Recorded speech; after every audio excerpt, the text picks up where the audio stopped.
Hello everyone, this is self-balancing robot. Here you can see when I remove support, it fall. But when I turn it on,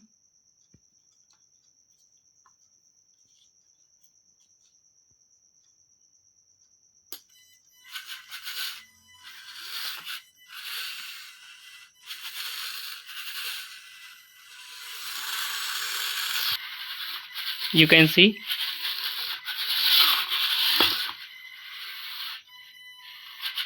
it balance itself all from only two wheels.